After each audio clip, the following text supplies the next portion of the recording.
आला हजरत, इनको आला हजरत क्यों कहते हैं?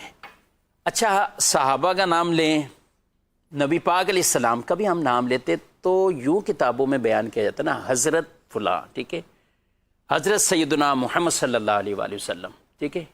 नबी पाक अलैहिस्सलाम का नाम आता है तो भी ये सहाबाई कराम। अच्छा, हज़रत इमाम अबू हनीफ़ा, इन सब के लिए हम ये बोलते हैं। और इमाम अहले सुन्नत का जब आता है तो वहाँ हज़रत इमाम अहमद रज़ा ये भी बोला जाता है, लिखा जाता है, लेकिन जो इनका एक लक़ब मशहूर आला हज़रत, क्या है ये?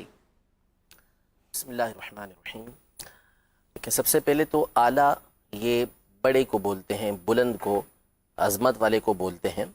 तो आला हज़रत का मतलब ये हुआ बड़े हज़रत। इमाम अहले सुन्नत रहमतुल्लाहि तआला अलैह के दौर में आपको बड़े मौलाना साहब कहा जाता था आम तौर पर। अच्छा, अब ये जो आपने ख़ुद इब्तिदा फरमा दी इस हवाले से कि नबी के करीम सल्लल्लाहु तआला अलैहि वसल्लम के नाम के साथ हम देखें तो आम तौर पे हज़रत सैयदना मोहम्मद रसूलुल्लाह सल्लल्लाहु अलैहि वसल्लम के अल्फाज इस्तेमाल किए जाते हैं, या हज़रत सैयदना अबू बकर सिद्दीक़ रदी अल्लाह तआला अन्हु, हज़रत सैयदना अली अल मुर्तज़ा रदी अल्लाह तआला अन्हु, सबके साथ हज़रत के लफ्ज़ इस्तेमाल किए जाते हैं। और आला हज़रत के साथ जो है वो आला हज़रत का लफ्ज़ हम इस्तेमाल करते हैं।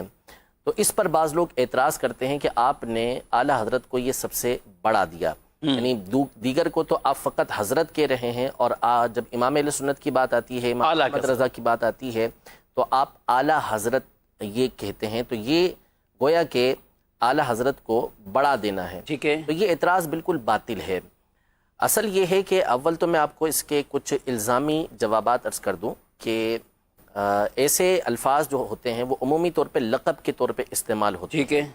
और जब लक़ब इस्तेमाल होता है तो उसमें उसके ये नहीं होता कि इस्तिग़राक़ी, यानी उसके तमाम के तमाम अफराद यहाँ पर मुराद हों, बल्कि एक मख़सूस तबका वहाँ पर मुराद होता है। इसकी मिसाल लीजिए, मिसाल के तौर पर हज़रत सैयदना हसन मुज्तबा रदी अल्लाह तआला अन्हु, जो नबी के करीम सल्लल्लाहु तआला अलैहि वसल्लम के नवासे हैं और जन्नती नौजवानों के सरदार हैं, लेकिन जब हम उनका नाम लेते हैं तो हम कहते हैं सैयदना इमाम हसन मुज्तबा, ठीक है। इमाम हुसैन रदी अल्लाह तआला अन्हु, सही, शहीद करबला, जन्नती नौजवानों के सरदार हैं, लेकिन क्या कहा जाता है? इमाम हुसैन, ठीक है। इमाम मोहम्मद बाक़िर रदी अल्लाह तआला अन्हु अहले बैत अतहार में से हैं, इमाम आज़म के असातिज़ा में से हैं। इमाम जाफ़र सादिक अहले बैत अतहार में से हैं, इमाम आज़म के असातिज़ा में से हैं। इमाम हसन बसरी, इमाम इब्न सीरीन, इमाम मालिक, इमाम शाफ़ई, इमाम अहमद बिन हम्बल। आप ताबईन के नाम के साथ चलते चले जाएँ कि अकाबिर ताबईन जो हैं या तबअ ताबईन जो हैं या उनके बाद के अफराद हैं, तो उनके साथ हम बोलते हैं इमाम। लेकिन जब बात आती है नौमान बिन साबित रहमतुल्लाहि तआला अलैह, अबू हनीफ़ा रहमतुल्लाहि तआला अलैह, तो उनके नाम के साथ हम बोलते हैं इमाम आज़म। आज़म और आला का माना एक ही है, यानी बड़े इमाम। तो अब कोई ये इतराज़ करे कि यार आपने तो इमाम आज़म को इमाम हसन मुज्तबा से बढ़ा दिया, इमाम हुसैन से बढ़ा दिया, हालांकि ऐसा कोई भी नहीं कहता, ठीक है। ये एक मिसाल हो गई इल्मी एतबार से। अब मिसाल के तौर पर एक और मिसाल दुनियावी एतबार से, हमारे जो कायद हैं, हमारे रहनुमा, सबसे बड़े रहनुमा कौन है? नबी के करीम सल्लल्लाहु तआला अलैहि वसल्लम की ज़ात गिरामी। हमारे कायद हम ये कहेंगे कि अबू बकर सिद्दीक़ रदी अल्लाह तआला अन्हु हैं। हमारे कायद खुलफ़ाए राशिदीन हैं।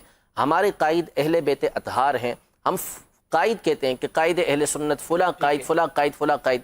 लेकिन जब मोहम्मद अली जिन्ना साहब का नाम आता है तो हम क्या कहते हैं? कायद आज़म। तो क्या कायद आज़म कह के हमने उनको नबी के करीम सल्लल्लाहु अलैहि वसल्लम से बड़ा कायद बना दिया? हरगिज़ ऐसा नहीं। तो असल ये है कि ये जो लक़ब होते हैं, इस तरह के जो अल्फाज होते हैं, इनको बोलते हैं कि ये उमूर निस्बिया में से हैं। उमूर निस्बिया का मतलब ये होता है, जैसे मिसाल के तौर पर मैं ये कहूँ कि सबसे बड़े आलिम जो है सज्जाद भाई हैं, मुफ्ती सज्जाद साहब हैं, ठीक है। तो अब कोई ये कहेगा कि क्या मुफ्ती सज्जाद साहब, जिनको मैंने सबसे बड़ा आलिम कहा, तो ये क्या मुफ्ती कासिम साहब से भी बड़े आलिम हैं? ज़ाहिर सी बात है कि हम में से कोई भी नहीं कहेगा कि मुफ्ती कासिम साहब से बड़े आलिम हैं। बल्कि इसका मतलब क्या हुआ कि हम जो यहाँ पर अफराद मौजूद हैं, हम में सबसे बढ़कर इल्म के अंदर ये हैं। तो इसका मतलब ये है कि इस तरह के अलकाबात जब इस्तेमाल होते हैं तो मखसूस तबका, मखसूस दायरा ये मुराद होता है। तो आला हज़रत इमाम अहले सुन्नत रहमतुल्लाहि तआला अलैह के लिए जब ये लफ्ज़ इस्तेमाल किया जाता है तो इसका मतलब ये होता है कि आप अपने ज़माने के अफराद और अपने माबाद के अफराद के ऊपर फ़ौक़ियत रखते हैं, अपने बाद वाले अफराद के ऊपर आप فائق ہیں، بلند ہیں ان سے، علم کے اندر، تقوی کے اندر، عشق کے اندر، ان تمام چیزوں میں اللہ نے آپ کو بلندی عطا فرمائی تھی، اس لیے علماء نے آپ کو اعلیٰ حضرت کا یہ لقب دیا۔